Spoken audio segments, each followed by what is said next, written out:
nikwambie ukiwa msichana wanaume huwa wanaangalia chenye ni mpya. Wewe kwa hivyo miaka ikikupita kuna mahali itakupita hivyo. Ukipatana na mwanaume huko maybe ulimmesoea hiyo maisha ya ukipatana unaangaliwa, hata wengine wanagonga vikingi za stima huko, wengine wanaingia kwa masimo wakikufuata kwa macho, lakini kuna time utapitana na mtu hata ukipitana naye hivyo ukiangalia nyuma hata huko hayuko huko, hana shughuli na wewe. Kwa hivyo chukua muda ambao Mungu amekujalia.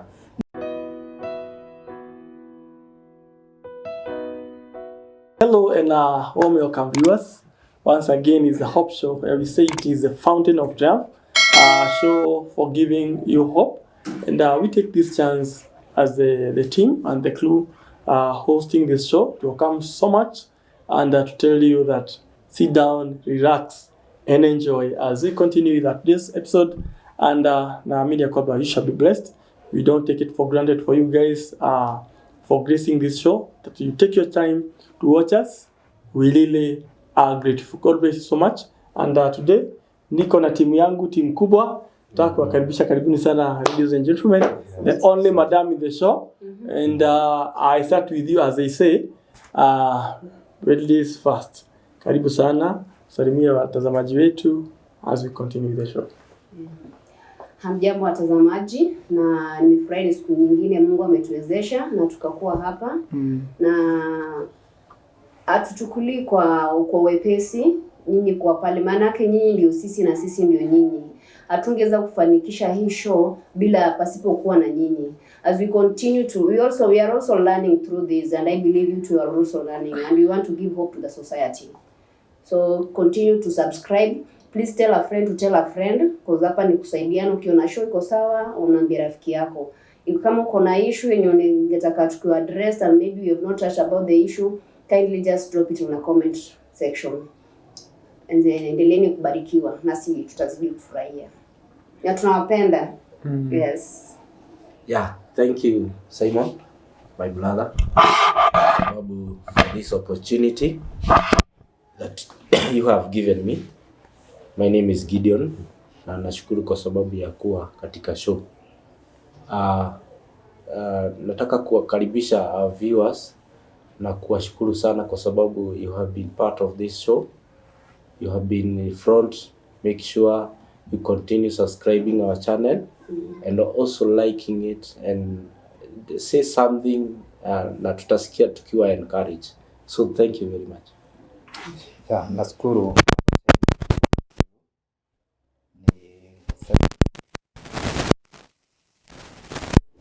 Barikiwa sana, na najua so ya leo ni moto na itakubariki kwa njia moja ama nyingine.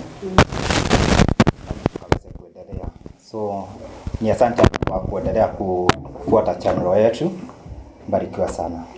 Yes, karibuni sana. You are most welcome. Thank you. And tuseme ya kwamba in this show we understand kuna viewers ambao wanatutazama from diverse areas. We have people who are in the country, others overseas. But we try to mix the language kwa sababu pia because of language barriers. Yes. Kuna wale ambao hawezi sikia Kiingereza, kuna wale ambao pia Kiswahili inakuwa pia ni vigumu. So kwa hivyo viewers, you are going to bear with us as we continue. Tutachanganya, lakini kama kutakuwa na high demand of a certain language, we can customize for our viewers, isn't it? Yes. Others, thank you very much. Once again, mimi ambaye ni one of the hosts, Saimo, and I'm also glad to be part of this great team. So karibuni sana once again. And today we say that we normally talk about marriages because we know if a marriage succeeds, then everything in the nation succeeds. Sure. And if the marriage is not right, there is nothing ambayo inafanya kazi. We've been talking about we've talked about depression in men, and tumeona vile tunaweza saidia mwanaume pale nje. Na pia we want to know we want to specifically and categorically talk about 4 classes of women that may not get married. And in case if they get married, if they happen to get married, if they don't change the attitude, because we believe that attitude is everything, isn't it? Yes. If they don't change the attitude, then the marriage may not last long. Sure. So we want to start and know hawa ni wanawake wagani ama who are these ladies that may not get married. There are those people from the word go that I don't know, they were created as the Bible says. Kuna watu ambao waliumbwa kwa sababu ya wakati wa jehanamu. I don't know, so kama kuna wake ambao pia wameumbwa ambao kabisa they will never get married, but I believe it also goes along with somebody's attitude towards something. And that's why you normally say that marriage is not a scam. Marriage is godly ordained, na huwa inafanya kazi if you change your mentality and your attitude. So, Mary, if I start with you, can you give us one category of women that may not get married? And in case they get married, tell us what happens. Okay, there's this type of a lady called perfect lady. It's not that like the lady herself is perfect, but she's looking for Mr. Perfect.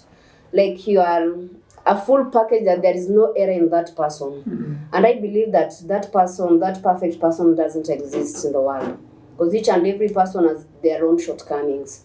So this is the kind of a lady, like anataka tall, dark and handsome, or short, brown and whatever, humble, caring, loving, as in all these perfect things. And I believe kunanga ukipata kama like ako humble, kuna tu zile vitu anaudhingi, labda kuna tu tabia zingine kunazo zenye si nzuri.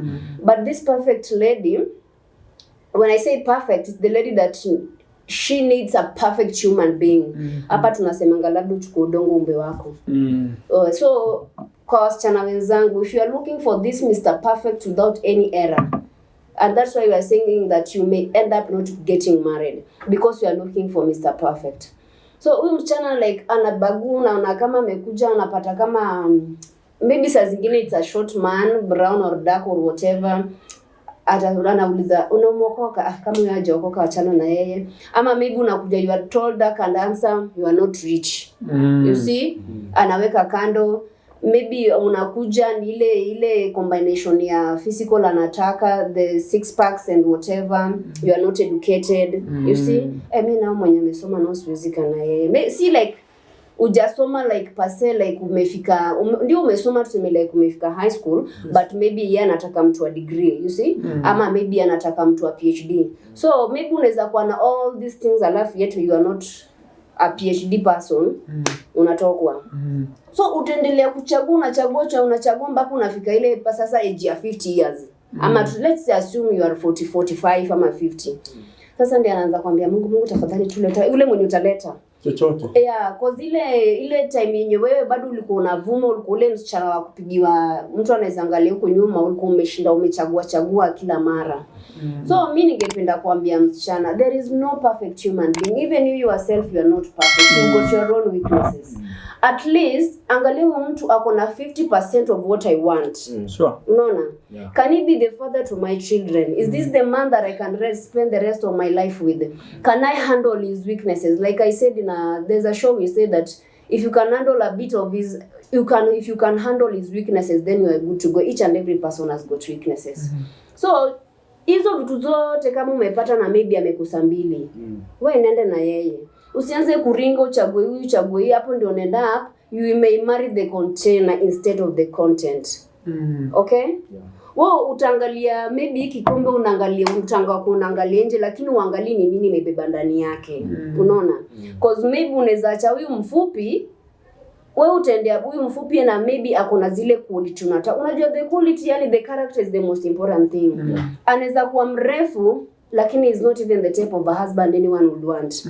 Nika player tu anakuanga tuko, lakini juu sasa I want my friend to see the kind of a man I have.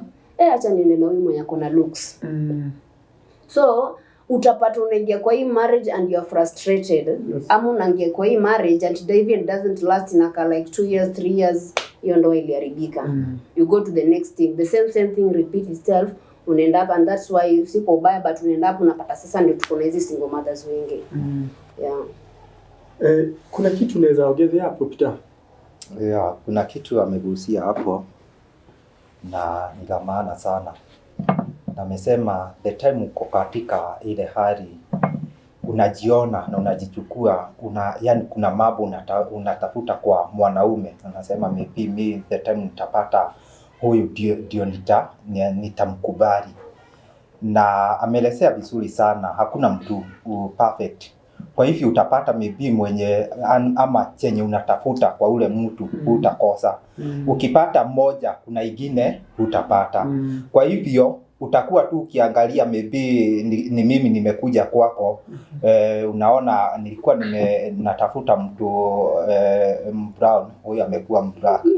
Haya, ni other side unapatana na huyo brown lakini akona shida ingine. So ni vizuri penye our sister hapa amesema hakuna mtu perfect. Kwa hivyo kubali kama amefikisha at least ka 50, ni vizuri upite na hiyo imekuja. Wacha kugojea ingine. Juu hiyo ya kugojea utagojea nayo time still inasoga. Na vyenye tunajua time never recovered. Unaona? Hauwezi ama hata haikugojei ati juu leo imepita, kesho itakuwa tu vile vile. Miaka inasonga at the time. Na nikwambie kuwa msichana, wanaume huwa wanaangalia chenye ni mpya. We kwa hivyo miaka ikikupita kuna mahali itakupita hivyo. Ukipatana na mwanaume huko maybe ulimmesoea hiyo maisha ya ukipatana unaangaliwa, hata wengine wanagoga vikingi za stima huko, wengine wanaingia kwa masimo wakikufuata kwa macho. Lakini kuna time utapitana na mtu, hata ukipitana naye hivyo ukiangalia nyuma hata huko hayuko huko, hana shughuli na wewe. Kwa hivyo chukua muda ambao Mungu amekujalia na ulichukulie hiyo nafasi vizuri sana. Ujue hiyo ndio time Mungu amekupea. Kwa hivyo ukimake decisions zako za maisha, make wisely na Mungu atakusaidia. Yeah. Nafikiri ni vizuri pia kuambia watu ya kwamba kuna msemo wanasema the shorter the monkey the longer the tail. So unapata haka kamanke ni kafupi, lakini upande mwingine kuna venye advantage. Huo msemo watu wanauchukuanga literally ya kwamba wanaongelea sehemu nyeti. Ya kwamba ukiona kama mtu kafupi hivi ndio kamebeba sana. But I think it should be kuna disadvantage. Wanachukua hiyo shortness kama a disadvantage. Lakini pia pande ile nyingine ya the longer the tail, it is an advantage. So hii inaweza kuwa ni strength, lakini pande nyingine pia kuna weakness. So ukitafuta strengths, hakuna mtu akona strength zote, isn't it? So ni vizuri kuchukua vile tu mwenzangu anasema, there's a time that reaches msichana hata akipita hakuna mtu anapiga pinja, sababu ameanza kupitwa na wakati.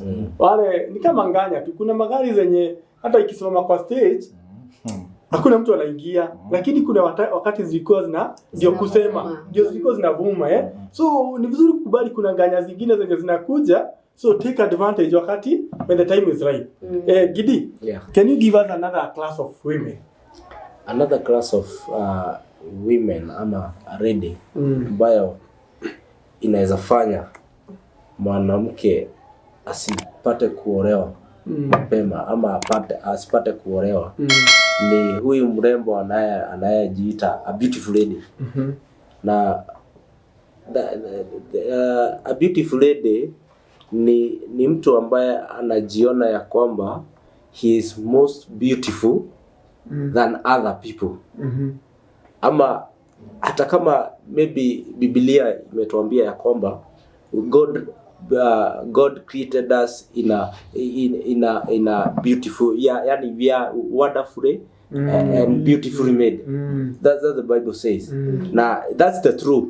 Whether we unakaa ile makaa ama unakaa aje, the way God created you, you are the beautiful and wonderfully made. But kuna hawa warembo wanafika mahali anaona because of maybe the color, kimaumbile, yani amejaliwa na neema, amejaza huko upande wa Githurai. So unapata ya kwamba hata wakati mwingine hata ni ukweli, mostly men we are attracted by them. Unakuta ya kwamba hata akipita hivi bado unataka fanya shingo hivi, lazima usidikize.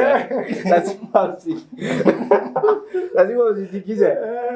Ni kwa sababu ya maumbile venye ameumbwa. Maybe okay, tuseme maybe anakula vizuri. Ama anaangalia vizuri. But nowadays it is good to tell men that they should be careful because kuna zingine wanajiongezea. Kunaweza kubadilika. So it's good to be careful kwa sababu unaweza sema huyu mtu is a beautiful lady lakini umependezwa na hiyo githurai lakini kumbe ni ile ya kubadilika. Na ole wako ukiingia kwa hiyo ndoa na huyo mtu itakuwa mbaya. You will regret in your life. So this beautiful lady unakuta ya kwamba anajiona ya kwamba yeye ndiye ni kama anatawala ulimwengu. So unakuta ya kwamba ile kujiona yeye ni mlembo, anaona ni kana kwamba time haiendi. Na ana end up kupotelea katikati ama anakosa kuolewa. Kwa nini? Kwa sababu anaona bado mimi hata miaka ikienda still am beautiful. Yeah? So anasahau ya kwamba time goes, kuna mahali atafika a change. Hata kama kuna karagani. Na ni vizuri kuambia kwamba hata ujaribu kusimamisha your breast, a time is coming, zitaanguka tu zenyewe. Zitaanguka tu. So that as time goes, mambo huwa inajileta. So the better are ku have that, yani usitake advantage kwa sababu mtu kama yule atajiona yeye ni beautiful. So anaona kila mwanaume ananipenda. Unaona? So hata ile wakati wa make a decision for marriage itakuwa very difficult kwa sababu anaona she is still having time. She is because of is beautiful. Unaona? So ni vizuri na ule mrembo pia anakuwa na changamoto katika decision making because when you go to the right, when you go to the left, kila mwanaume he is against, is after you, unaona? So unakuta ya kwamba wakati ikienda sasa ukifika ule wakati unakuta ya kwamba umefikisha 50-40 bila kujua. Ni ile unaona ni kujiona ile you are the most beautiful. Sure. So unakuta ya kwamba mrembo kama ule miaka inaenda bila kujua. So ni vizuri to tell our ladies it's very very very very akuwe makini kwa sababu atapoteza wakati wake ama age yake ajikute ame end up na siku hizi ni vizuri tu kwa sababu daktari wanasema ya kwamba even menopause inafika hata 40. So unaweza angalia urembo wako but ukuje kujuta baadaye. Yeah. So, na nikiongezea ni abie arida ama msichana kaa huyu kwa macho ya mwanaume akuagi ati useme huyu ndio mwisho kabisa. Nitakuona saa hii you are beautiful sana but after ukipita niende mbele nitapatana na mwingine niseme hey huyu I think ni zaidi ya Kwa hivyo kwa mwanaume hakunaga ati tuseme huyu ndio final, huyu ndio kabisa. Kwa hivyo wacha kujiona na ujipige kifua ati ndiye mwisho. Kuna wengi walembo na ni vyenye wewe utajichukulia, wacha kujiona we mwenyewe. Ukisema hata kama nimebarikiwa, hii ni baraka kutoka kwa Mungu. Usichukulie kama ni jambo lako binafsi. Jua Mungu amekujalia hiyo neema ya kuwa mrembo hivyo. Kwa hivyo isikue tena nikaa itakuwa ni ya kutesa wanaume. Ati saa watanitambua ni mimi kusema. Saa unaona leo amekuja kesho mwingine. Saa unaona watakuwa yani anajichukulia. Saa wajua the time mwanaume anakuja anakujaga tu na story zake vyenye atakuelekea ama vyenye anataka kutoka kwako. Kwa hivyo inachukuaga kaa wewe ni tu story unapataga from kwa mmoja ama kwenda kwa mwingine. Juu every day unapata kuna watu tofauti wanakuja na mtu anakuja na njia yake. Sasa unachukulia ile tu story kaa ni watu wa kukufurahisha tu na maneno na hata kuna wengine wanachukuliaga advantage. Juu maybe huyo mtu akikuja kuna atakupea date mpatane maybe mahali mtaenda kuongea. Kwa hivyo ule urembo utapata leo nimepelekwa date na Kamau, kesho ni wa Modi. Saa una take advantage saa wewe ni kupelekwa date tu juu ya urembo wako, waona. Saa unatarajia siku nyingine ni mwingine. Sasa unachukuliaga ile advantage kutoka kwa wao na kwa urembo wako tu. Kwa hivyo usitese wanaume juu ya urembo wako. Chukulia ni Mungu amekubariki na urembo wako na uchukulie kwa njia ya kunyenyekea kutoka kwa Mungu.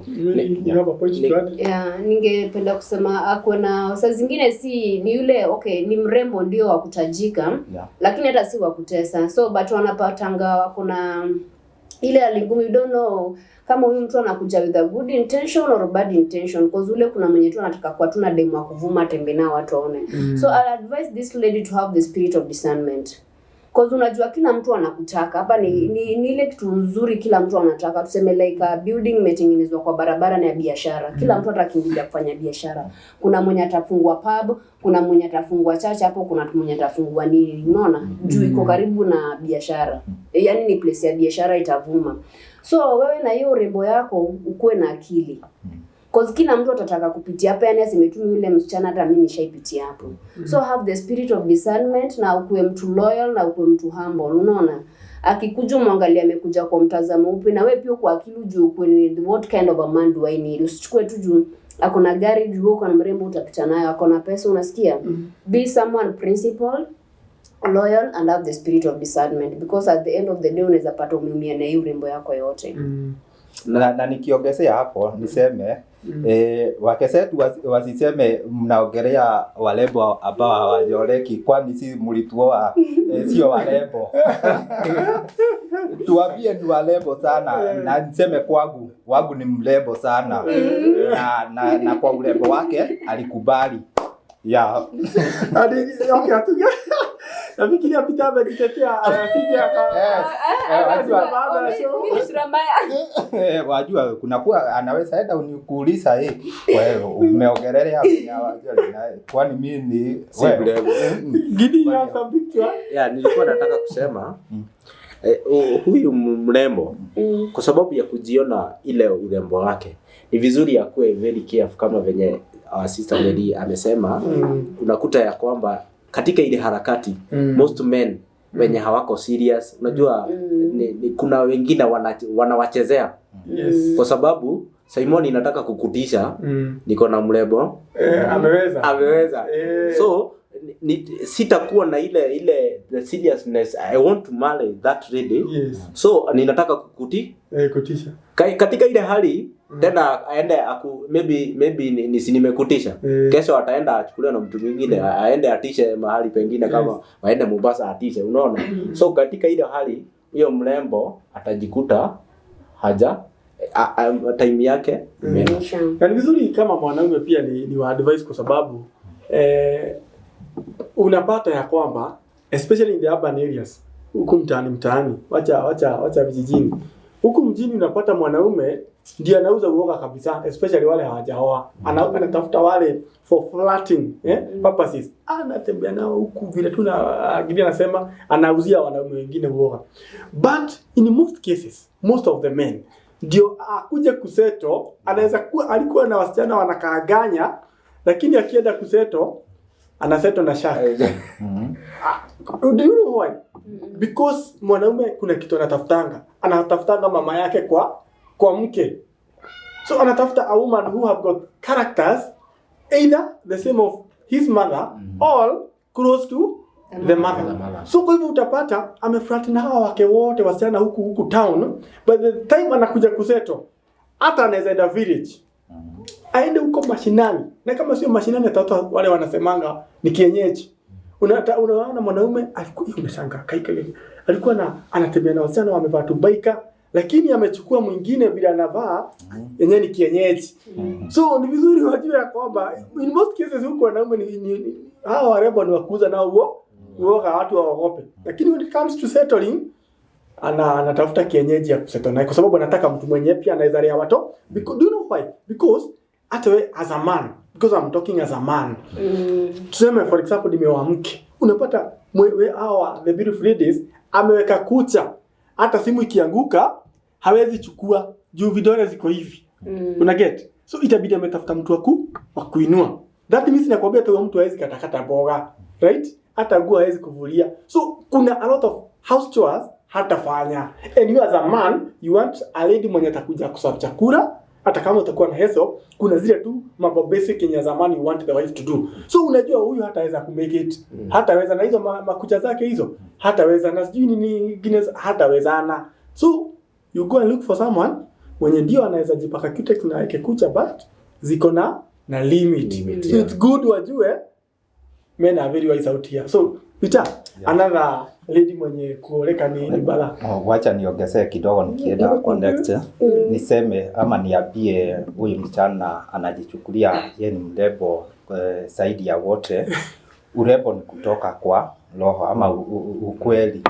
Yaani chenye kiko ndani ya moyo wako na tena matendo yako. Kwa hivyo urembo ambao tunaona ina physical features zako inaweza kuwa kando na maybe wenye ama mwanaume mwenye maybe anaweza kukuona. Kwa hivyo kuwa na moyo safi na matendo yako yawe sawa, hiyo ndio urembo kamili. So tunaweza angalia another lady, tunaweza sema ni a rich man's daughter.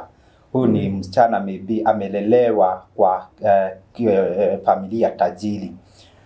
Na hawa ladies wanakuaga na shida sana juu maybe katika utoto ama from utoto wake amelelewa katika hali ya utajiri. Mambo yake yote yeye hajawahi patana na shida. Na kwa hivyo hata kitu kidogo kikitokea katika maisha yake yeye anajua inashughulikiwa haraka sana. Kwa hivyo analelewa katika hayo maisha. Na the time atafika age ya kuelewa atakuwa na shida sana ya kutoka mahali pale juu kwa maisha yake amezoea ile hali. Na kuna wengine maybe kwa mawazo yao wanaonaga maybe nikioleka sitakuwa nikipata haya kutoka kwa baba yangu. Maybe hata akiangalia maybe mwanaume maybe mwenye anaweza kuja ama kumuuliza, maybe anaangalia ametoka maybe kwa familia iko na pesa ama tena ni mtu ako chini akiliganisha na kwenye amelelewa. Na unapata maybe kama mtu ametoka kwa familia iko chini kuliko ya mahali amelelewa, huyo I think inaweza kuwa shida sana kukubali kutoka mahali pale. Na tena anaweza kuwa anaangalia mwanaume huyo ako na pesa, waona? Maisha yake yeye mwenyewe amezoea ni kukaa maisha ya juu na kulelewa kila kitu anajua ni kulelewa. Tena amezoea mambo yote ni kufanyiwa, waona? Na anajua sana nikioleka kuna responsibilities zingine nitaenda kuchukua the time nitaoreka na mimi nimezoea kila kitu ni kufanyiwa. Waona, anaangalia other side, anaona mimi the time nitaoreka nitaanza kuwa na mambo zingine nitaanza kuyafanya na mimi sijui, waona? Hata kama kuna wengine hata ugali hawezi akapika, hajui. Akienda kwa jikoni atapika tu, aweke maji kwa jagi na aweke uga tu pale, hajawahi ingia kwa kitchen ajue ugali inapikagwa kwa sia maji kuchemuswa na nini, waona? So kwa mawazo yake anakuaga na ile pia nitaenda kuasia wapi, waona? Na kwa hivyo the time ataendelea kukaa mahali pale, nayo time inaenda na inampita, waona? hata the time maybe atakuja kurealize ama patane na maybe tena anatafuta tena nayo time upate isa mpita. So ni vizuri hata kaa uko katika umelelewa katika familia ya kitajiri ama kwa familia yako kuna pesa, we mwenyewe jikubali. Na tena ni vizuri kukaa hata kaa kuko na pesa unafanyiwa, mko na wafanyikazi kwa boma yenu wanashughulikia mahitaji yenu yote, kufuria nini mambo sote. Ni vizuri unalan tu kitu hata kama ni kidogo, hata kama ni kwa kitchen tu kuenda hata kama hutaenda kufanya kitu huko, pitia tu ujiangalilie tu kwa macho, learn kitu tu mambo yenye yanafanyika. Sure. Na isiwe sida the time maybe utakuja kuoleka. Yeah. Kuna kitu unaweza ongezea Mr. Gideon? Yeah, my brother amesema mambo ya maana, ni kwa sababu ule msichana kwa sababu ya ile background ametoka. Unakuta ya kwamba kuna mambo itakuja kuharibika baadaye. Kwa sababu amezoea kitu ready. If he gets she needs something, it is available. So utakuta ya kwamba hata wakati maybe atakuja kuolewa, hata furahia ndoa na ule spouse wake. Ni kwa sababu for example maybe amezoea, tuseme, unajua ndoa wakati mwingine inakuwa tamu kwa sababu ya tule tu vitu mnafanyiana. Unakuta ya kwamba maybe today mume ukimpikia kitu kazuri anafurahia, ama pia mume akipika kitu kazuri anafurahia.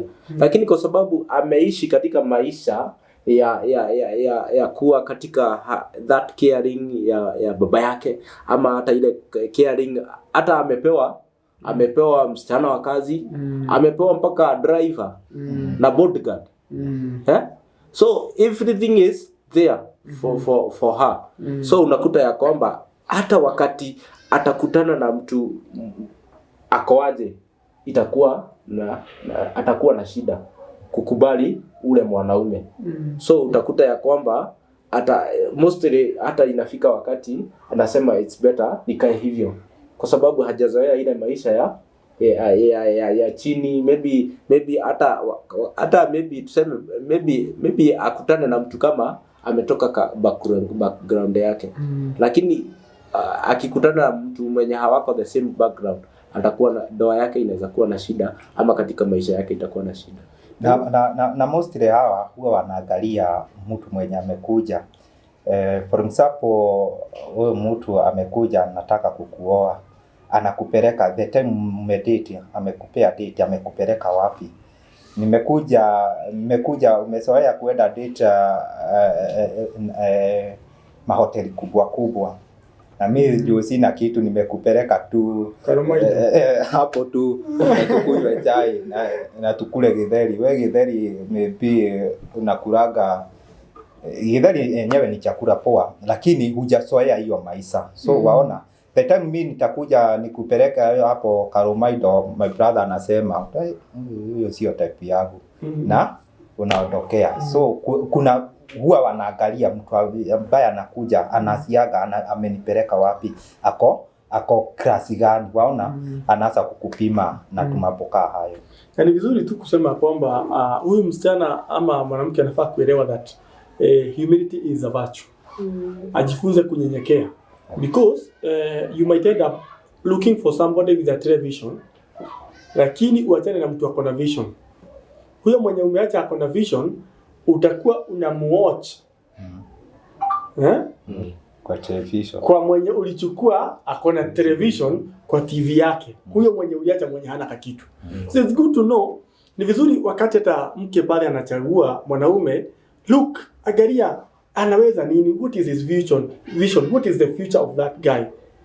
Usiangalie ile kitu ameweza kuacquire at that time, lakini ona uwezo wake, mahali anaweza fika. Unaweza rao mtu lakini you might judge the book by its cover, not knowing what is inside. So ni vizuri just look at that somebody's vision. Anaweza kuwa hana kitu, but in most cases unapata those people who are nothing and who seem to be useless today, they are very important people in the society. So ni vizuri hata kama yeye ametoka kwa background iko na pesa, it's not about uende kwa, unajua wanasema haezi toka juu akuje anguke chini, but it's wise to be humble. So Mary, before kabla uende kwa Mary niseme the time unaona maybe huyo amekuja sio tajiri, hujue hatima yake ama maisha yake ya baadaye atakuwa aje. Mungu ndiye huwa anabariki, na huwa nataka tu kupeana mifano, na sio mifano, ni mambo yana happen na tu story ambayo tunapataka nje. Na niseme kuna already mahali fulani aliyetewa tu kwa familia yao walikuwa na pesa, na kijana walikuwa wamesoma pamoja na wanaendelea vizuri. Saa kijana alimwendea na akamwambia, mimi nikiataka uwe my life partner ama marriage partner. Lakini msichana akaangalia ule mjamaa na akamwambia, mimi siwezi nikaoleka na mtu maskini. Kijana yeye akaona yenyewe mimi sina kitu na juu hauwezi ukaeleka. Kijana aliondokea na kaenda. But kwa muda ama miaka yenye yaliendelea, kijana Mungu akambariki kwa njia yake. Kijana tu akaagukia na maisha yakaanza kuenda juu. The time wa maisha yaliendelea nao kwa familia ya msichana wenye walikuwa juu, mambo yaka happen tu, maisha huwa yanabadilika na wakajipata mali inaanza kuenda chini. Kwa hivyo Kenya alikuwa naona wako nacho sida zikaanza tu mambo yaka happen na akajipata wako chini. Na ule na other side ule mjamaa alikuwa amedharau na akamwambia hawezi, ameenda juu. Kwa hivyo ika happen tu kwa occasion fulani. Msichana alikuwa amealikwa, kijana alienda bali na akapata pesa. Sasa walialikwa na mtu fulani. Msichana hakuwa anajua, hata amesahau story za mwanaume, na hata mwanaume amesahau mambo ya huyu msichana. But the time walikuja kuitwa kwa sherehe fulani, msichana alikuja na mjamaa na msichana tena akakuja. The time msichana alikuja na akaona ni nani amechomoka, na amechomoka kwa gari gani, aliuliza, huyo ni fulani. Yani yeye mwenyewe hakuamini. Sasa shida ilikuwa machozi alipata yamemwagika. Tu machozi yametoka akijaribu kuimagine chenye kilimpotea na baraka ambazo yeye mwenyewe aliachilia juu ya kujiona ni yeye mwenyewe. Waona? Kwa hivyo niambie huyu msichana ajue the time anaona hiyo mali Mungu ndio huwa anabariki. Kwa hivyo usidharau mwenye hana siku ya leo, juu hatima yake iko mkononi mwa Mungu. Yeah. Mary, ndio nikupatie, tumeweza kucover 3 types of 3 classes of women, na tuko na hii ya mwisho. As you add, pia utaweza kutupatia the last class of women. Okay. Ningependa kuambia msichana mwenzangu ambaye anatoka from a rich family, si ile rich like mnaweza hizi za 3 ni like now in the country, you see. I hope you understand what I'm saying. Filthy rich. Yeah, filthy rich. Yani you are the top 5 yeah, in the country. Ama mmepata ile nyinyi watu mweze, even if you are not in the top. Ningependa kuambia msichana that richness is in the mind. Poverty is in the mind. You might end up getting married to a rich guy, not actually rich, but because he's coming from a rich family. But in real sense, this guy is poor in mind. Akona amebeba ile poverty maskini. Because if we say that if by bad luck the parent perishes, he cannot even sustain the wealth of the parents. Alafu mnapata mnarudi chini. Same to you girl, unaweza kuwa umetoka in a rich family but you don't know how your parents acquired this wealth. Wewe umekwanga tu kuenjoy, but you are not even, you yourself are not in that position like kuna kitu wewe pia unajimudu nayo. You are just relying on your parent. So saa zile una date mtu, you can through kuongea kwake unaona vision, because saa zile una date masanga tunataka watu wawili, mimi nataka this kind of maisha, but ule mwenye akona poverty mind utaona venye anaongea like this guy has got no vision. Unapata like anasema tu asio mtu maybe alifika hii class ya chini, maybe alimalizia form 4 ama kuweza kumaliza. Mimi sasa hizi nikipata pesa, hata hakuna masomo, hiyo masomo isaidiangi mtu. You see, utaangalia reasoning yake. Unaona? Sure. So mimi ningeadvise huyo msichana, whether you are going to get married to a rich guy, yani a rich son mwenye na come from a rich family, angalia Mungu yake. Can this person sustain the wealth of the parent kama wako? Na huyu ni mtu anaweza pia anaweza tengeneza wealth yake minus ile ya wazazi wake. Unaona? So ningependa like saa zile when you are dating mkwe na eye opener. Pia anaweza kuwa ni second class yenyu, but these guys have got a vision. Uangalie ule mwenye kuna vision kutoka kuongea kwake, because as much as we interact, unaangalia venye mtu anaongea. Mtu mpumbavu unaweza mjua kuongea kwake, na mwenye akona wisdom pia unamjua kuongea kwake. Sure. So through communicating, you love to discover if this person we can go with somewhere. Yes. Can you give us, as we wind up, the last class? Nitarudi tu kwako, the last class of women. Okay, this class of women wanaitwa career women. Actually si ule sasa yeye ni housewife tunasema sasa ni huyu mwenye anamkanga asubuhi anaenda kazi. Huyu ni msichana mwenye amefanikiwa katika maisha. Like she's financially stable. There is nothing, unajua kuna wale career women tunaenda career women wenye wanaenda kazi ni ile tu anaenda kazi alisomea kitu, ni ile tu anajikaza kidogo ana hustle.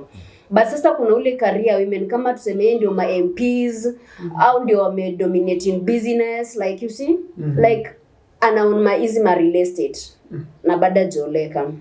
So unapatanga huyu msichana anapatanga hard it's not that much easy for her to get married, because unapata they always conduct everything as business, even in relationship. Yeye ndiye anataka kuwa CEO. Aiendangi hivyo. So ningependa kuambia man is always the head. Whether wewe uko juu yake ama wewe umeweza kila kitu, you've achieved everything that anyone can desire to achieve, you are still living.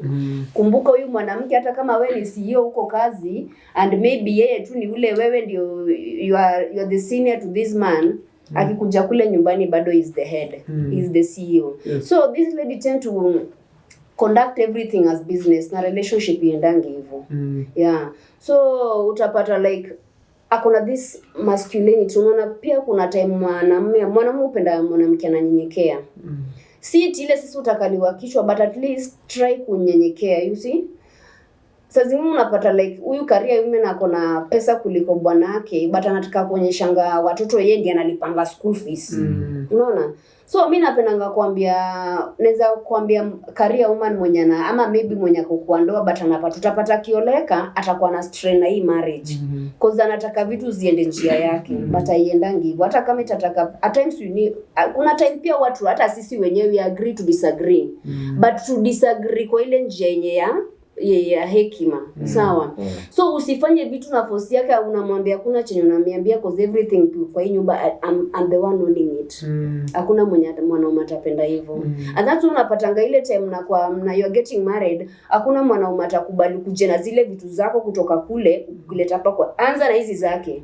Mkinunua mkiwa pamoja, si zile zako ulibeba, cause ita reach a point tukikosana mwambia wewe hata nikiangalia vizuri nikitoka hapa naona ukibaki na hii nyumba empty.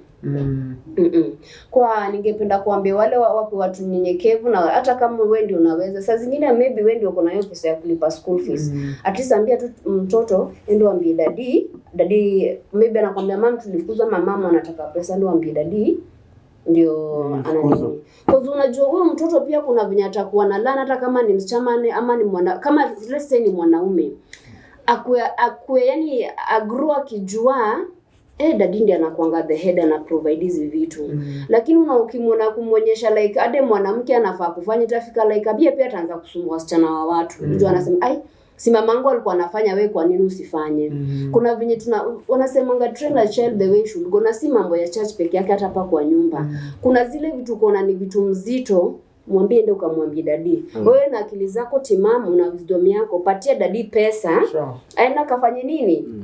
Akashughulikie. Like hata kama you are in that position ya kupeleka mtoi out every Saturday, na maybe ule mwanaume hajaweza, mapato yake si kama yako. just patia dadi. Aenda fanye nini?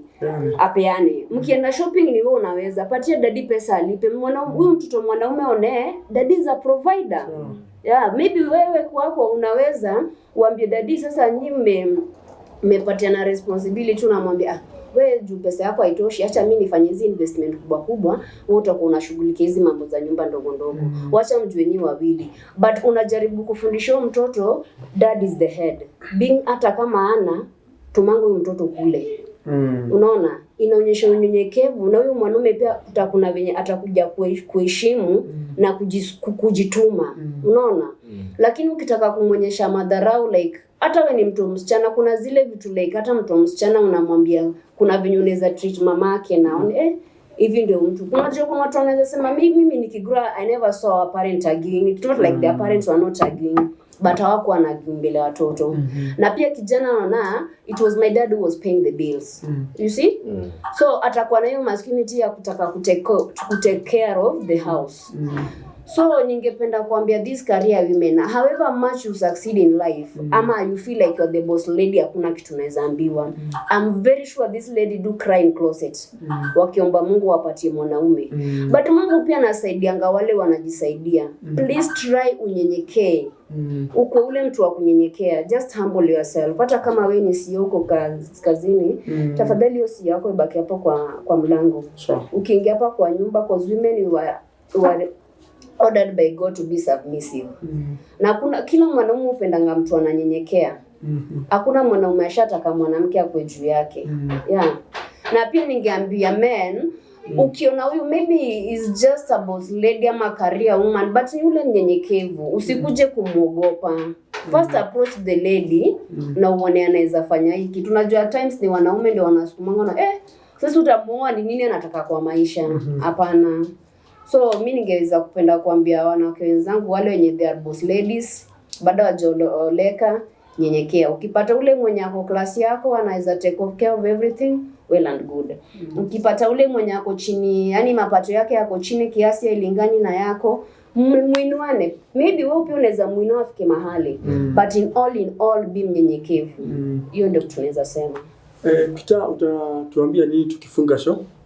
Niseme na hiyo sister amemalizia hapa. Tuseme hawa ambao ama ni women ambao wamebarikiwa ama wamefaulu katika maisha, tena wanakuaga na shida ya kutuoleka juu beki, wanakuaga na mawazo ya anataka kucheji. Waona mwanaume mwenye ako naye leo kesho akuwe na mwingine. Waona, na naona maybe sana nikioleka nitastiki kwa huyo mmoja. Waona, na kwa mawazo ya wengi, na ndio tunapataga kuna wenye huwa wanaweka tu vijana wadogo juu amemweka akijua ni ini time akimwambia atoke hawatakuwa na mabisano, kijana ni kuondokea, na najua huyo akienda ako na pesa ni matakika tu kidogo atafute mwingine arete. Waona, wanakuaga na hiyo tabia. So ni vizuri tena mtu ajue na Mungu tu awape hiyo neema ya kujua. Ni vizuri kukua mtu ambaye anamuogopa Mungu. Ubariki chenye unatafuta kwa hao wengi ndio utapata tu kwa ule. Vizuri tu kuweka mtu na njia nzuri. Huyo mmoja atakutosa na mtasaidiana. Ni kumwelekeza kwa mambo yenye mtaendelea nao na mpage mambo yenu pamoja. Yeah. Gideon, your closing remarks? Yeah. Tukifunga ninaweza sema hii point ya ambayo my sister Maria ameguzia ya career woman. Ni pia ni vizuri hata kama maybe tukipata muda ama tukipata opportunity ingine, tunaweza angalia vile kama kuna that man, I don't know kama that other side kama kuna men wako hivi. So ni vizuri kuwe on kwa pia kwa mwanaume. I was watching a certain TV last time, and there was this lady ambayo he owns some business. She is well up in wealth.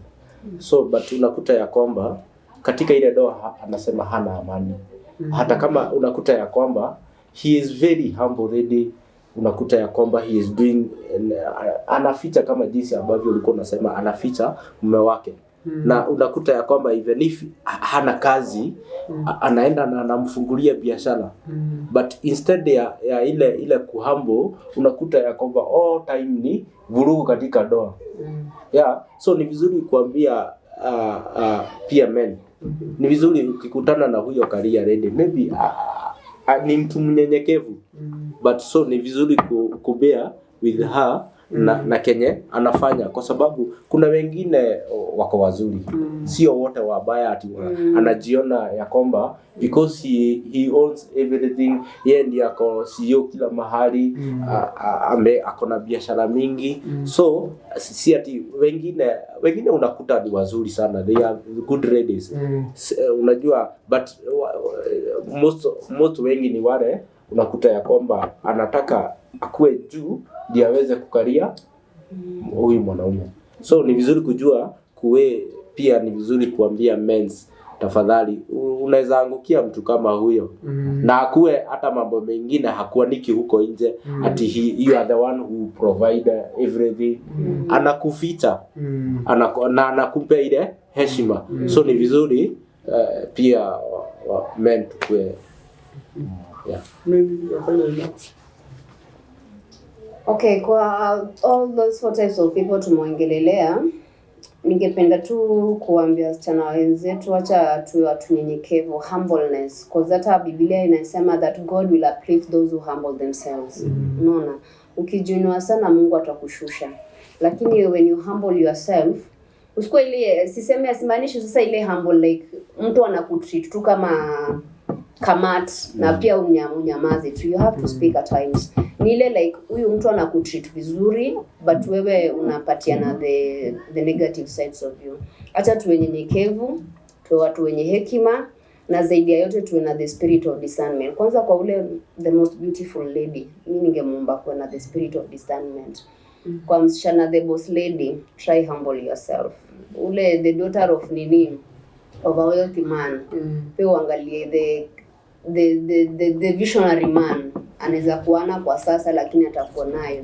So all in all nikicombine na kusema tu let us be the ladies wenye wako na wisdom. Wisdom inaweza kuepusha na mambo mengi sana, because in as much as we are giving hope to those that want to get into marriage and that are already married, marriage is not a bed of roses. Kama utaingilia tu uko na kichwa tupu, then you will find it very rough na utaweza kusustain. Even this marriage you have to use wisdom ili simame, just the same as biashara yenye unaweza fanya utakisimame. Let us apply wisdom. It's not a bed of roses. Yes. Thank you very much guys. Na naweza ongezea kitu ya kwamba ndio to build a society ambayo Mungu alikusudia. Ya kwamba unajua Mungu hakusudia ati ukae peke yako ama pia mimi nikae peke yangu. So naweza ambia those ladies ya kwamba so that we can build a society where unajua generation inaenda ikididimia. Kwa nini?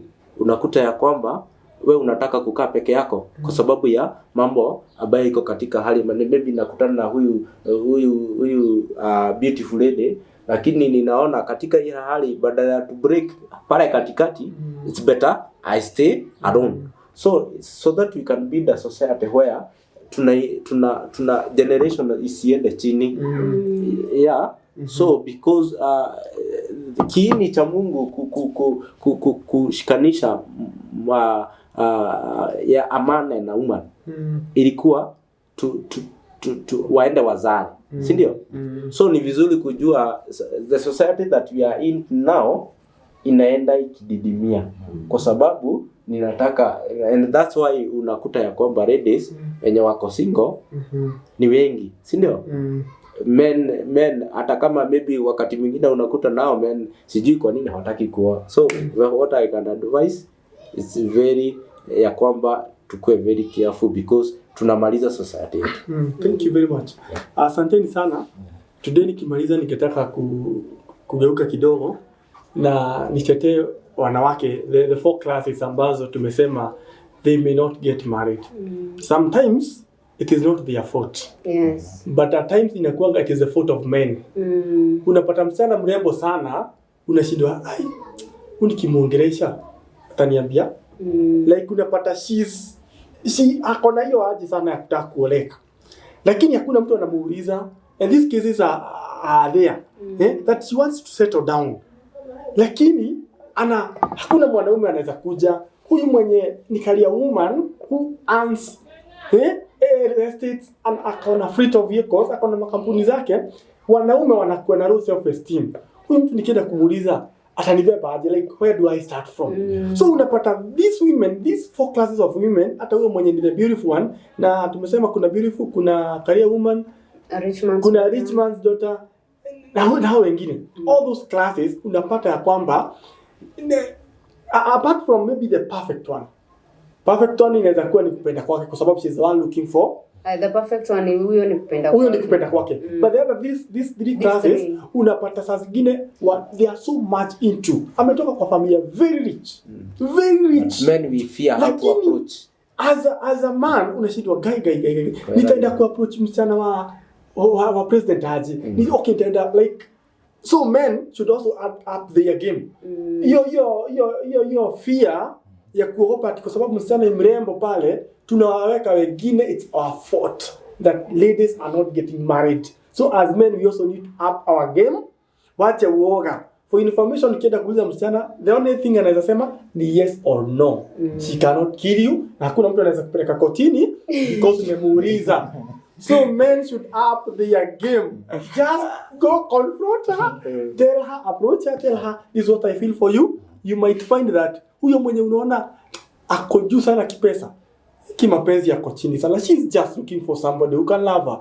These things are there. Money does not love someone. Mtu anataka hiyo affection. So men, tafadhalini, sisi tuko kwa pale na wenye wanatuwatch pale. Up your game. Thank you very much. God bless you. Tumeshukuru sana. Getao, thank you as our director today. Tumeshukuru sana. We don't take it for granted. God bless you guys. Karibuni sana and have a nice time.